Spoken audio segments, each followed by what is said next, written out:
Olá, seja muito bem-vindo ao Começo de Conversa, um programa de entrevistas diferente, um bate-papo franco, aberto, sem censura. A psiquiatria é uma especialidade médica responsável pelo diagnóstico e tratamento dos transtornos mentais e de comportamento.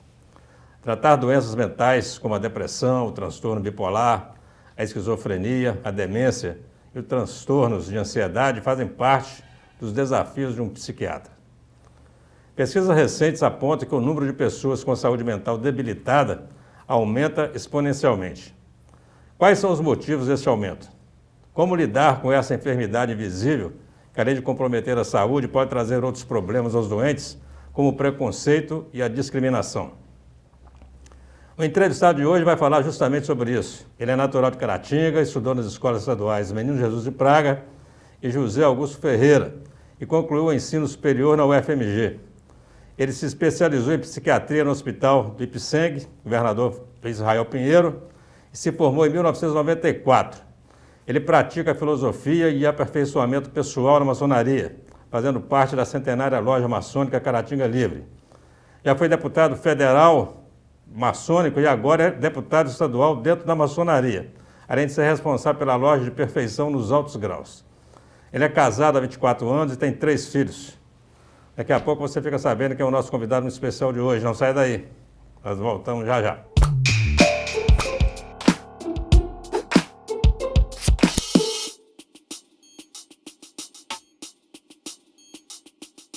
Olá, estamos iniciando o primeiro bloco de mais um Começo de Conversa, que é produzido pela UNEC TV, mantida pela Fundação Educacional de Caratinga e retransmitido pelas emissoras TV Sistec e Super Canal TV. Também disponibilizado nas plataformas digitais. O nosso convidado de hoje é psiquiatra, seus pais são os professores Rômulo e Dorothy. Atualmente ele atende em consultório e dedica suas sextas-feiras à tarde à APAE de Caratinga, além de atender os pacientes da Azadon. Estamos falando do psiquiatra Dr. Glauco Gomes de Arantes. Dr. Glauco, seja muito bem-vindo. Muito obrigado. Prazer te receber aqui no Começo de Conversa. Prazer é meu. Tudo bem? Tudo joinha. Rapaz, achei bacana demais isso. Quer dizer que você, além dessa correria de consultório, esse trabalho todo, dedica um dia a pai. Sim, sexta-feira à tarde eu tô lá. Bacana. Trabalho voluntário, né? É. E Azadon? Azadon também. Azadon, eu pratico trabalho voluntário lá desde que eu vim para Caratinga. Então tem 25 anos, né? Desde que eu voltei, né? Que eu sou daqui. Desde a época da Dona Lourdes. Na época não existia nem aquele prédio que tem lá hoje. Como diz o pessoal por aí, era só um combinho pequenininho, com um monte de gente lá dentro. Então ela era na esquina daquela rua onde a gente entra para chegar lá, esqueci o nome da rua, ali na rua Santo Antônio. Uhum. Era uma casinha ali, a casa de morada dela, né? E ela atendia na casa dela, né? Ela brigava o pessoal na casa dela, ela brigava. Trabalho bacana, né? É. Lembra muito a irmã Dulce, né? Que pegava o pessoal e levava para a casa dela. Conversando aqui, eu fiquei numa dúvida. É. Será que Caratinga tem uma rua com o nome dela? Não sei, rapaz. É uma coisa que podia instigar os vereadores que estiveram ouvindo a gente, né? É, bacana. É uma boa homenagem, né? É uma homenagem bonita demais, né? Porque se transformou nesse trabalho tão necessário e importante, né? Exatamente. Vamos aproveitar para pegar o gancho da Azadon, que é tipo um asilamento, né? De pessoas com deficiência mental, né? É o caminho, quer dizer. Como é que a família trata um caso desse? Quando Uma pessoa com uma doença mental grave. Donato Costa era vivo, ele foi presidente da Azadon. E aí eu fui dar uma palestra para os funcionários, né, e para familiares. E aí a esposa dele, dona Lucila, ela me perguntou assim, quando eu pensava no Azadon, qual era o sonho que eu tinha para o Azadon? Aí todo mundo ficou espantado com a resposta, porque eu falei que meu sonho era eu vindo com um trator de esteira, derrubando tudo e plantando um jardim ali em cima. Muito bem. Só que isso é um sonho, né? O Azadon é uma instituição asilar que abriga pessoas em situação de risco. Então, não vai aceitar qualquer pessoa lá. Ah, entendi. Entendeu? São pessoas que estão em situação de vulnerabilidade, que são portadores e são pessoas com deficiência mental. E de alguma forma poderia colocar a família também em risco, né? Ou alguém em risco, isso? Não, aí quando... Qual a situação de risco? Você não, fala que não situação tem de quem risco cuida. social. Social. Porque a situação de risco iminente para si ou terceiros, aí já é hospitalização, que é uma coisa mais limitada, né? Que vai demorar até o manejo desse risco tá concluído, e aí devolve para a sociedade. Já o Azadon, a pegada dele é mais para as pessoas que estão em risco social. Entendi. Então, vou refazer minha pergunta então, para você, porque nós já tivemos um caso, por exemplo, de Barbacena, que hoje eu acho que nem funciona mais como internação para... Daquela forma, não. Daquela forma, né? A família tem pessoa com deficiente mental em casa. A família cuida ou a família interna? Quer dizer, o que um psiquiatra recomenda? O negócio é o seguinte, né? A família cuida. Esse modelo que existia em Barbacena, né? Que extrapolava a questão psiquiátrica, muitas vezes ele era punitivo. Isso acabou, isso não existe mais. Não, né? Não, a internação... Nem tem, no Brasil não tem nenhum caso parecido mais, né? Casas de... Que eu tenha consciência, conhecimento, não. A instituição pode ainda existir, mas de uma maneira reformada, não é mais daquela maneira de antes. Entendi. Né? Então, assim, de longa permanência, a gente vai ter instituições que abrigam pessoas de longa permanência, mas em pessoas em situação de risco. Por exemplo, não tem mais família. Era filho único, pai e mãe morreu. Entendi. Que tem lá no Azadon, por exemplo, situações que nem essa, a pessoa não tem condição de morar sozinho, né? Então vai para lá. Pais muito idosos, né? E você tem até pacientes que têm família, né? Mas que a família tem uma fragilidade social e cultural e até intelectual grande também, e não tem como lidar com aquela pessoa e aí acaba ficando lá. Mas a medicina também hoje, quer dizer, ela já facilita até o próprio convívio, né? Do doente com a própria família, quer dizer, tem recurso para isso. Né? Facilita. Agora, a situação do paciente violento, do paciente agressivo, que aí pode representar risco para a família dele, né? Aí isso não justifica mais a internação de longa permanência, justamente porque todo o arsenal terapêutico, não só medicamentoso, mas também de terapia ocupacional, de psicologia, e todo o arcabouço em volta, melhorou muito. Então não se justifica mais uma longa permanência por um motivo desse. A gente trata com toda a equipe e devolve. Né? Bacana. Psicologia e psiquiatria. Essas duas andam juntas, quer dizer, vocês conversam, o psiquiatra conversa com o psicólogo, o paciente que chega, por exemplo, no psicólogo, eu estou querendo saber, na verdade, a realidade disso, né? O psicólogo fala, não, isso não é para mim, isso é para psiquiatra. O psiquiatra, por exemplo, chega lá e fala, não, isso não é caso de psiquiatria, isso é uma boa conversa. Tem disso? Funciona? Funciona, né? Bom, tem sempre a boa prática médica, claro. A boa prática psicológica, a má prática médica, a boa prática, né? Recomenda a complementariedade, né? É comum eu falar, aliás, eu vou dar um outro exemplo do padre Fábio de Mello. Quando ele perdeu a irmã por suicídio, ele iniciou um tratamento.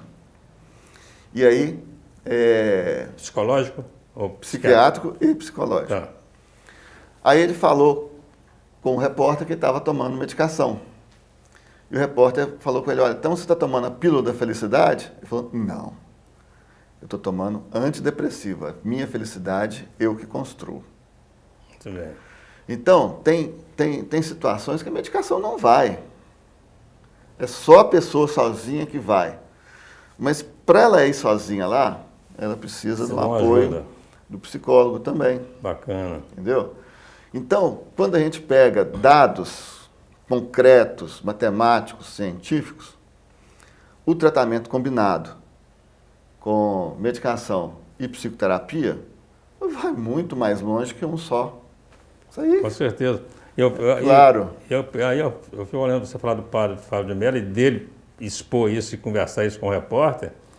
E aí eu quero entrar nessa questão de uma vez, a questão do preconceito, né? Porque Eu não sei se isso já mudou, mas antigamente me lembro bem disso. O cara ia no psicólogo e falava, é maluco, vai no psiquiatra, então esse está mais doido ainda, porque psiquiatra é médico de doido. E não é assim, né, doutor? Não, pelo contrário, é médico para não ficar É para não doido. ficar doido, né?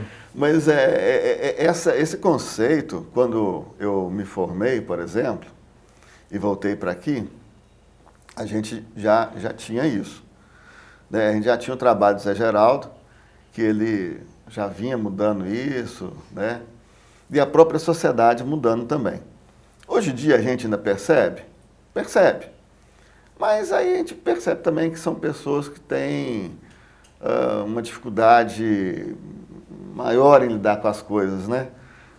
Talvez com uma cultura menor, não quer dizer nível social não, tá? É bem, é cultural mesmo. É cultural, porque às vezes a pessoa que está ouvindo a gente pode pensar assim, pessoal, mas nível econômico pior, né? Não, é pessoal nível cultural e até intelectual é que ainda tem esse preconceito. E o cultural aí nem é muito ligado a ter estudado muito ou não, né? Porque tem gente que estuda muito e continua com os preconceitos. Com preconceito sem cultura do mesmo jeito. Inclusive a gente infelizmente tem até gente da área da saúde que tem essa resistência, mas ela está cada vez menor, viu? A notícia é mais boa do que ruim. Que bom.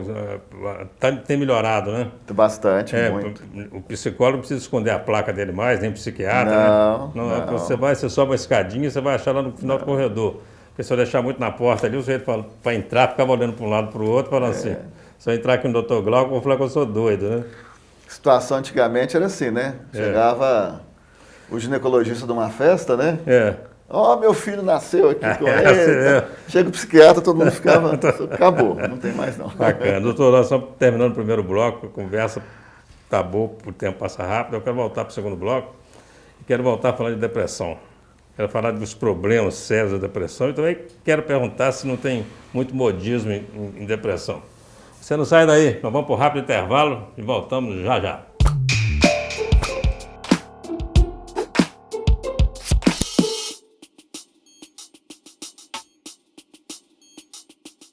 Olá, estamos de volta com o Começo de Conversa, hoje recebendo a visita do psiquiatra, Dr. Glauco Arantes, que aceitou o convite para participar conosco desse programa. Doutor, antes de entrar na pergunta do segundo bloco, queria aproveitar porque eu vi que você estudou no Menino Jesus de Praga e estudou na escola estadual. Você estudou em escola pública. 100%, né? Depois eu fiz a Universidade Federal. Eu sei, mas... 100% escola pública. E a Federal também, exatamente. Então você foi do pré-primário. Você pegou quem lá no Menino Jesus de Praga? Irmã Ana Lúcia? Irmã Ana Lúcia, irmã Senira, irmã Sônia. Nós estudamos na mesma escola, eu estudei também no colégio estadual. Bacana demais, né? O Menino Jesus de Praga, impressionante, né? Que continua uma escola de qualidade, né, doutor? Sim, continua, né? E com a briga aí, uma briga no bom sentido, muita conversa em termos da municipalização, né? Eles são contra porque é uma escola estadual e tem um projeto do governador para municipalizar e eles não querem ser municipalizados. Está aí essa discussão toda. Mas é uma escola que realmente mantém a qualidade. Minhas filhas estudaram lá.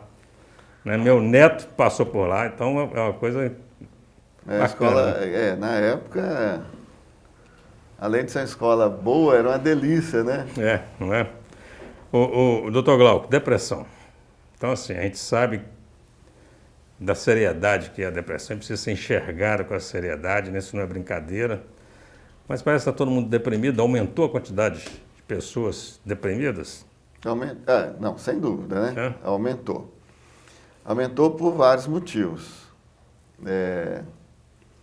Um deles é os critérios de diagnóstico, eles estão mais precisos. As doenças psiquiátricas, elas não são diagnosticadas com base em exames. São diagnosticadas com base em história clínica, análise, observações. E aí, pontos que a gente não observava antes, a gente está observando agora. Isso vale para boa parte das doenças psiquiátricas. Então, quando a gente começa a observar mais pontos, acaba então que a gente abre o leque e nesse leque acaba observando mais pessoas, né? Agora, a gente comparar o estilo de vida dos anos 50 e o estilo de vida de hoje em dia é muito diferente. A gente pode ver isso pela própria percepção do tempo. O tempo antigamente passava devagar. Agora corre demais, né? Isso tudo tem a ver com os processos de produção. Então, os processos de produção antigamente eles eram lentos. A gente plantava, esperava nascer, germinar, Cria, tal. Então, ia comendo do ano passado, Isso. dentro do caixote, né? e hoje em dia... Agora é corrida para o seu mercado, é com a confusão danada, É. mil marcas para você escolher, né? E hoje a velocidade é a velocidade do computador. É. Ele que determina a velocidade do nosso trabalho. Então, esses fatores modernos são fatores estressores para o nosso sistema nervoso central.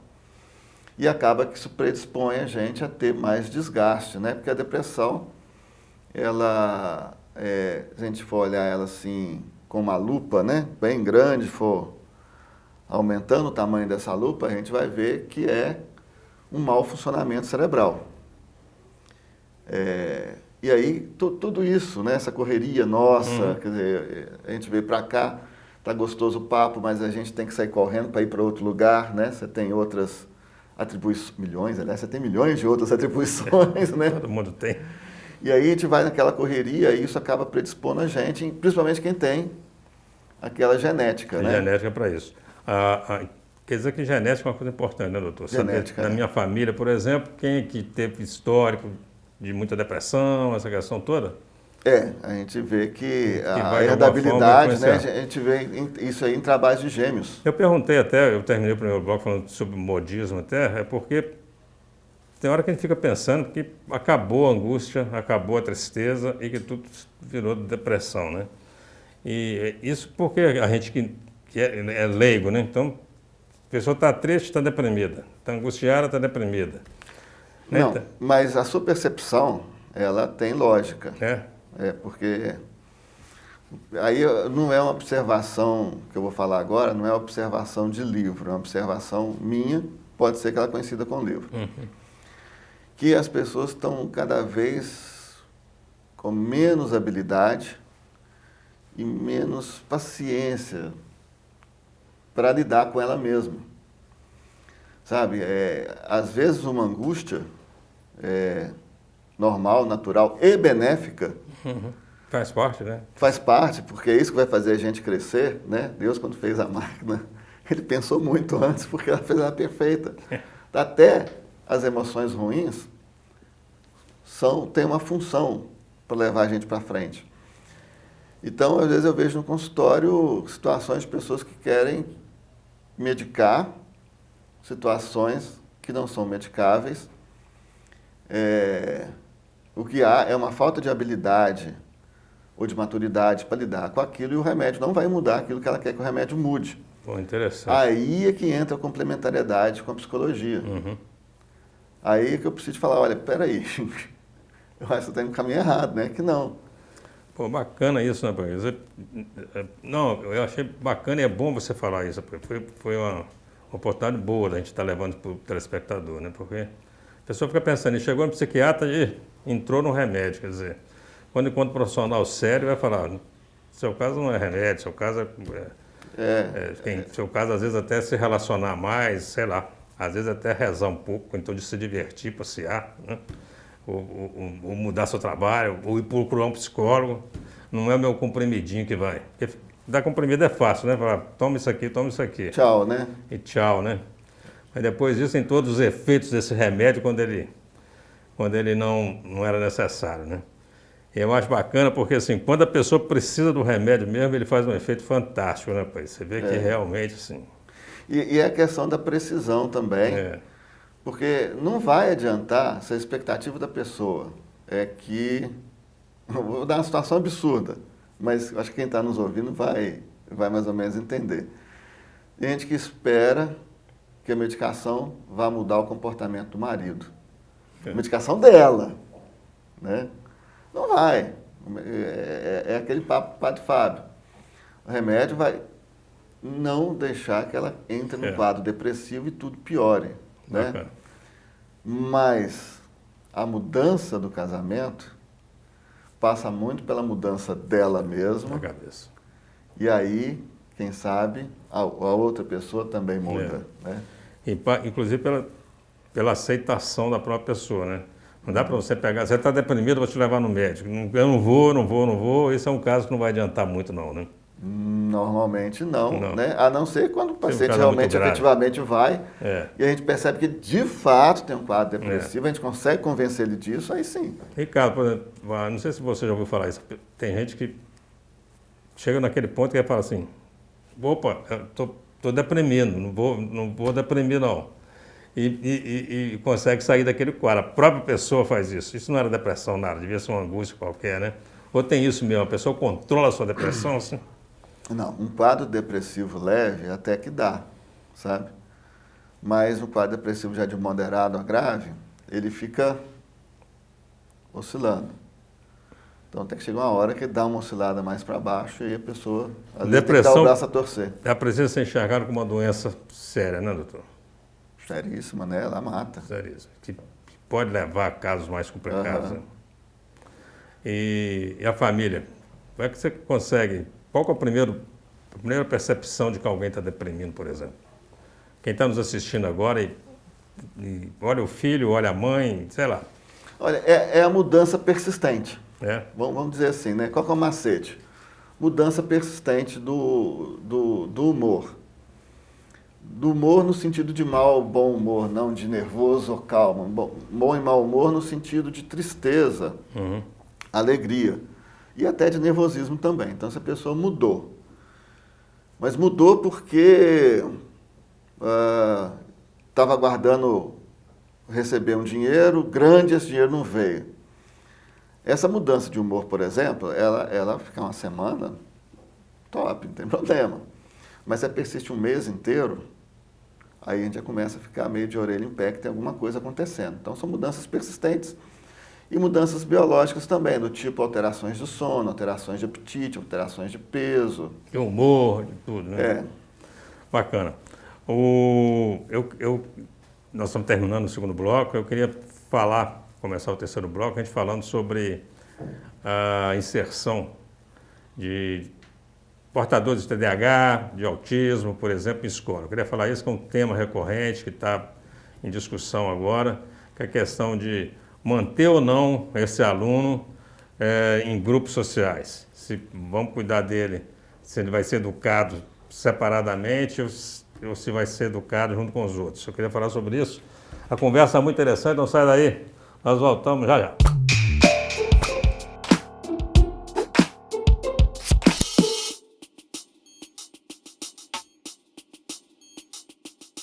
Olá, estamos começando o terceiro e último bloco do Começo de Conversa.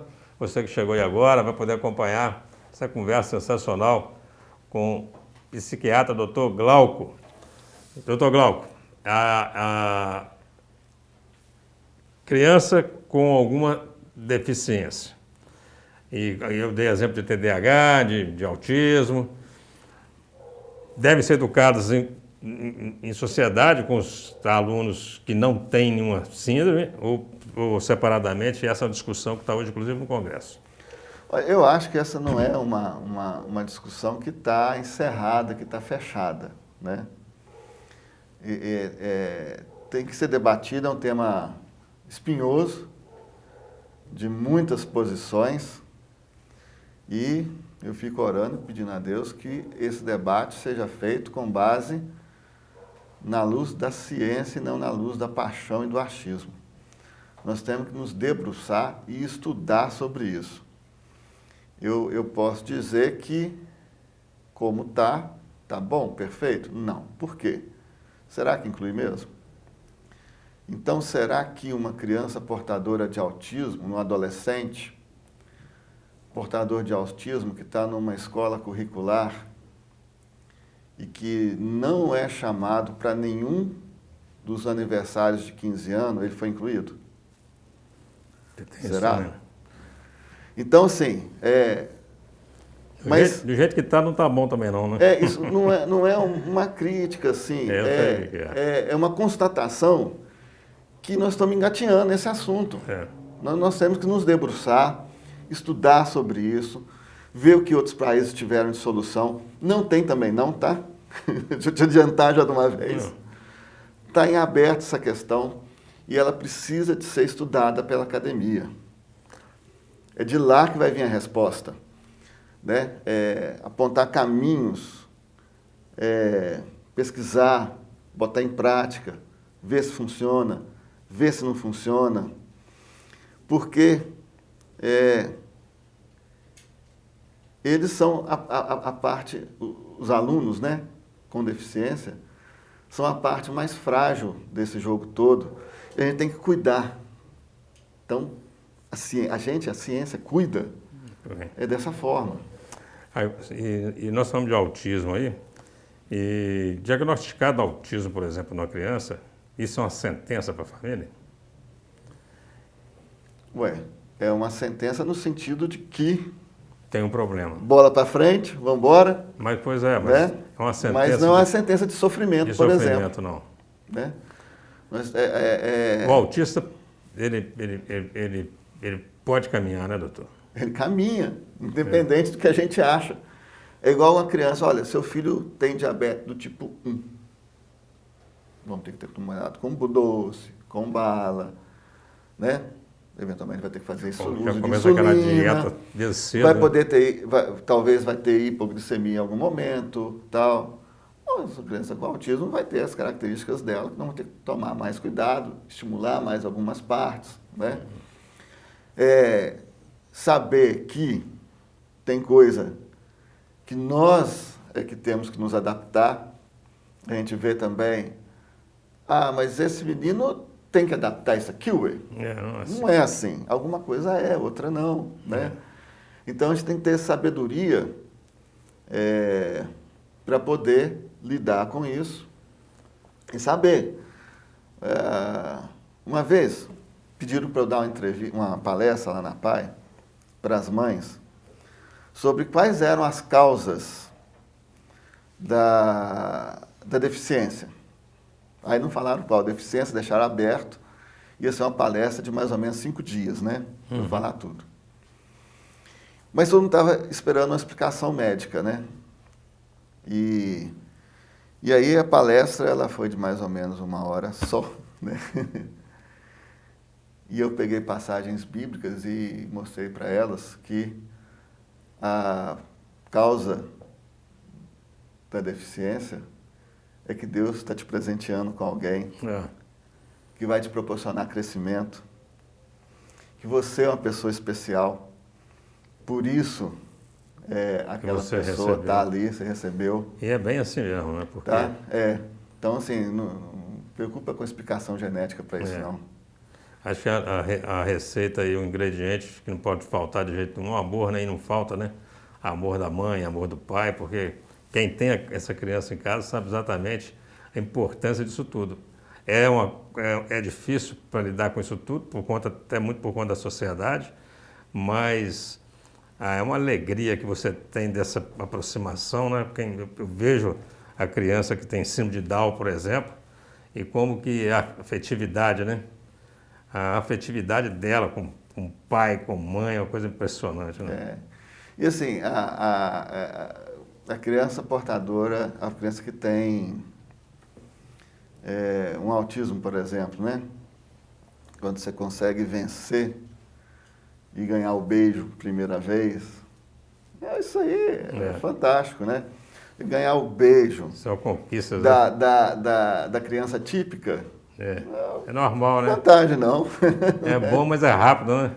O outro é conquistado, né? Então é garimpado dia a dia. Então, assim, eu acho que dentro de uma visão cristã, né, que a gente tem da vida, eu acho que a causa, então, por que meu filho nasceu assim? É porque Deus quis. E porque você é especial, você foi escolhido. Especial. Muito bem, é um presente para você cuidar. Né? Só que tem um detalhe, né? Aí, como diria São Tomás de Aquino, ele falou assim que para que a gente seja imagem e semelhança de Deus, a gente tem que ter o livre-arbítrio, né? Eu só peço que as pessoas e oro para que elas tenham um bom uso desse livre-arbítrio. É verdade. Alzheimer. Queria falar sobre isso, porque Alzheimer, assim, até pouco tempo a gente esperava a pessoa começar a esquecer de tudo para falar, meu avô acho que está com Alzheimer. Alzheimer dá para poder fazer um diagnóstico precoce, doutor? Tá. Hoje em dia, a gente está pensando num contínuo de alterações que antes a gente não prestava atenção e que hoje a gente está prestando. Eu vou falar rapidamente desse contínuo, que a gente tinha a demência. São várias demências, o Alzheimer era uma delas, e aí tem também demência vascular, corpúsculo de Lewy, demência frontotemporal, demência de Parkinson. Não é só a doença de Parkinson, tem demência de Parkinson também e tal. Mas a gente tem a demência e antigamente a gente prestava atenção só na demência. Depois a gente começou a pensar no comprometimento cognitivo leve, que não é demência ainda. Agora a gente já está pensando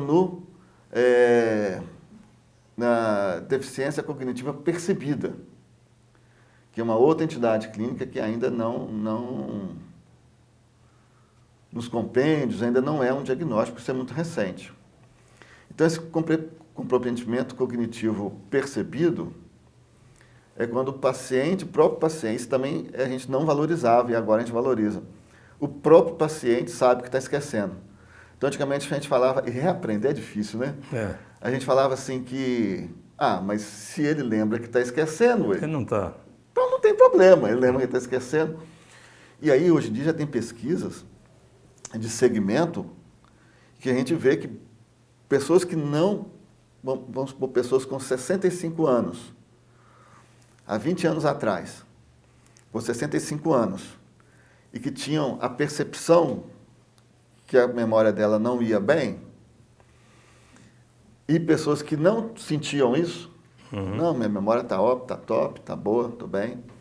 Seguindo esses dois grupos de pessoas ao longo do tempo, aquelas que falavam que percebiam que a memória não ia bem, de fato, desenvolveram num percentual bem maior do que o outro grupo, desenvolveram um quadro de demência. Bacana. Doutor, infelizmente, nosso tempo acabou. E tem andado de moto, não? Bastante. Bastante. Faz viagem longa, né? Menos que eu queria, né? Mas mais do que eu merecia. Bacana demais. Nós vamos terminando o programa. Você vai deixar sua mensagem para os nossos telespectadores, para os nossos internautas. Vamos usar essa câmera aqui, ó. É sua. Agradecer a oportunidade dessa conversa aqui, para lá de Justo e Perfeito.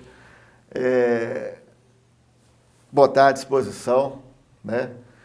E dizer, gente, preconceito não funciona, não resolve, mas conhecereis a verdade e ela vos libertará. Então leiam, estudem. Eu não sou inimigo do Google, pelo contrário, eu sou fã do Google. A informação de qualidade está lá, é só a gente saber garimpar. Então leiam, se informem, né? É isso aí. Muito obrigado. Bacana, doutor. Estamos encerrando mais um Começo de Conversa. O nosso agradecimento ao doutor Glauco por disponibilizar um tempo até aqui. E a você, nosso muito obrigado pela companhia e pela audiência. Até a próxima, se Deus quiser.